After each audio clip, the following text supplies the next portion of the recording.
Hey, I got another one here for us. Kilmar Abrego Garcia has been returned to the U.S. to face federal criminal charges. Kilmar Abrego Garcia, the Maryland man who was erroneously deported to El Salvador, became a protracted battle over due process and test of wheels, was returned to the United States to face human smuggling charges in Tennessee and appeared in federal court Friday. Attorney General Pam Bondi said Friday in a news conference that he has landed in the U.S. to face justice. Abrego Garcia has been named in the indictment charging him with transporting within the U.S. people not legally in the country. The two-count indictment sealed by a Tennessee court last month alleges that Abrego Garcia participated in a conspiracy over 9 years to move people from Texas to deeper into the country. The indictment alleges that those transported included members of the MS-13 gang and that he worked with co-conspirators. Wearing a beige button-down shirt, jeans, and hiking boots, Abrego Garcia was asked Friday afternoon by a federal judge in Nashville if he understood the issues, and he answered, "Yes, I understand," through an interpreter. An arraignment and detention hearing is scheduled for June 13th. Abrego Garcia remains in federal custody. Magistrate Judge Barbara Holmes declined his public defender's request that he be freed immediately. Prosecutors have urged that he should be detained, and they say he is a flight risk.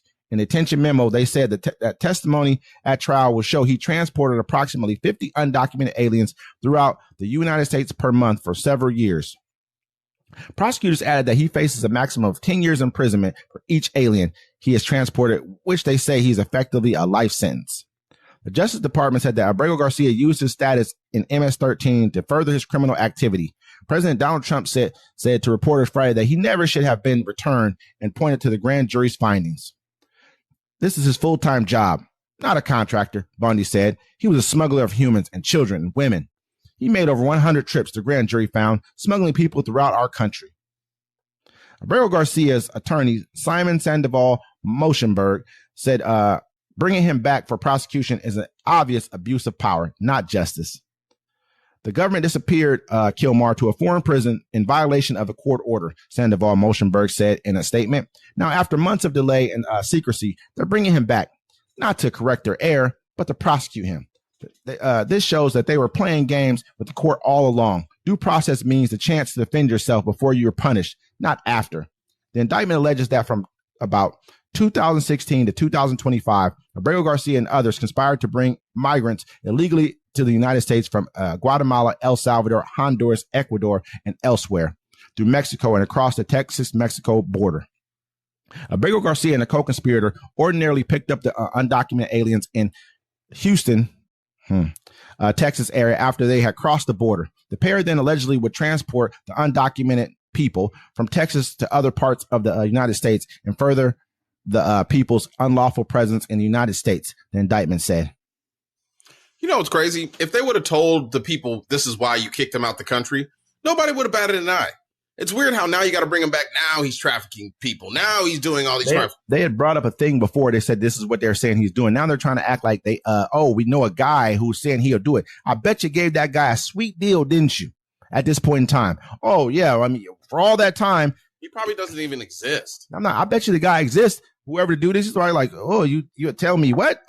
Let me go ahead and sign it. You know how many jailhouse? You ever heard of a jailhouse snitch? This is what this is. A person who you're sitting in the cell with. I'm not saying Abrego Garcia was in the cell with the guy, but they're like, hey, he goes out and like, hey, he just told me he murdered the dude. You ain't even told to do nothing. He could just say you told him that. And now he's a jailhouse snitch saying that you confided in him that you did the crime, whatever the crime was. Because they gave him a deal. It's crazy how they're like, Donald Trump allegedly gets accused. Well, Elon Musk spilled the beans. Elon Musk had said this about Donald Trump, that he was in the Epstein files. That's why they won't release it, which makes sense because he didn't deny it, and he's in the files. He's been in there. And so now they're trying to charge Garcia with doing trafficking. Well, Garcia, this guy, he traffics. He's a human trafficker. And look at L.A. Hold on. We're going to send troops to L.A. Wait. We got to stop all this immediately. The next day, this is what happened. Yeah. I mean, it was crazy because literally, it was like the next day, this Kilmar Garcia story came up. Bring him right back. They're like, got to change the news cycle. Immediately. Think about it. You work for a dude who, Elon Musk spilled the beans. It's already there. But Elon he certified it. He was like, look, he's in there. They had Kilmar on camera where they pulled him over. I can't remember. Probably was in Tennessee or something. They pulled him over in his car. and he had a bunch of people in the car with him. They're like, oh, I bet you he's trafficking, taking people over here. And he was like, I'm going for a job. I'm going over here. Or we're going to Missouri. We're going to do a construction job, which could or could not be true. You know what I mean? I don't know. No, let's keep it one thou wow. All right. If the Trump administration knew he was doing this from the get, they would have said this is why this certain man was deported.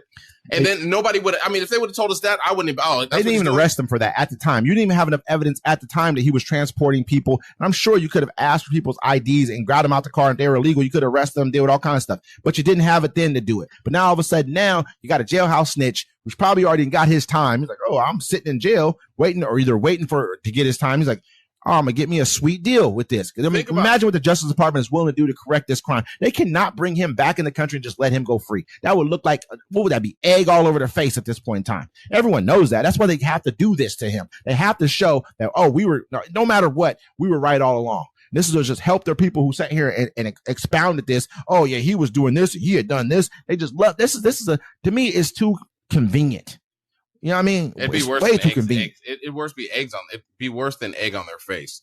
You deported a man that wasn't supposed to be deported. Yep. You sent him into a prison for the rest of his life. And if it wasn't for people that actually stood up for the Constitution of America, he would still be in there. So you want to wait after your commander in chief, the man you voted for, gets called out for what his transgressions of the past with his best friend that he said was his best friend. So think about this. So basically, what they're saying is this right here. Oh, you want to come back? You want us to bring him back? Okay, we're going to put him in jail for this then. So basically, that goes for anyone else that you want to bring back. Oh, do you want them to go face life in prison? That's what we're going to do to you.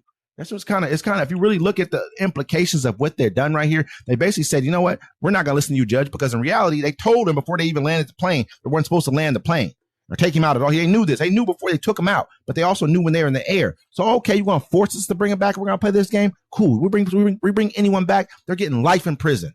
So how about that? You think they're going to want to come back here and make us look bad?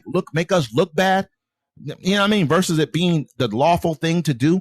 This is crazy, man. But I'm thinking about it, because if they bring him back and let him go, then everyone's going to be like, wait, so he didn't do anything wrong? There's nothing you can say about it. That's what I'm saying. He didn't do anything wrong. So you really just sent him to a life sentence for nothing just because you want to get, then people, I mean, the people see, I'm not even going to play like people are that stupid. The only reason people play dumb is so they can get around other regular people, because nobody wants to hang out with the whole MAGA crowd. Let's keep it 1,000. MAGA people don't want to hang out with MAGA people because they're crazy. Yep. They're lunatics. Crazy, they want to come around us and hang out. That's why they try to play dumb about everything. I'm dumb. Stop playing dumb. Stop playing dumb. You know exactly who actually has a brain in their head. That's why you guys sit here and want to, I bet you libs are doing this. You guys you want to talk to people who are actually intelligent, because you're dumb. That's what it really boils down to. You're dumb enough to sit back and act like you don't like people from the LGBT community, but you act like, you know what I mean? What about this man Donald Trump? You had a love affair with a dude. There's nothing wrong with that. I know people who are in those type of relationships. You love him. You love the children he loves. And at the end of the day, that's who you are. You're just as like you're like a cheerleader dude. That's what you are, a cheerleader dude. You might as well cheer for him. Put on a little cheerleader outfit and cheer for him. That's who you are in reality. Don't talk like you're tough. Don't talk like we're men over here. No, you're not. No man acts like that about another man. Nobody does. I'm not saying you can't like another man. I'm not saying you can't love another man. I mean, you do whatever you want, but I like this, man. It's kind of strange. In our culture, we like to call that dick riding. And with that, ladies and gentlemen, absolutely, uncommon courtesy. Until next time.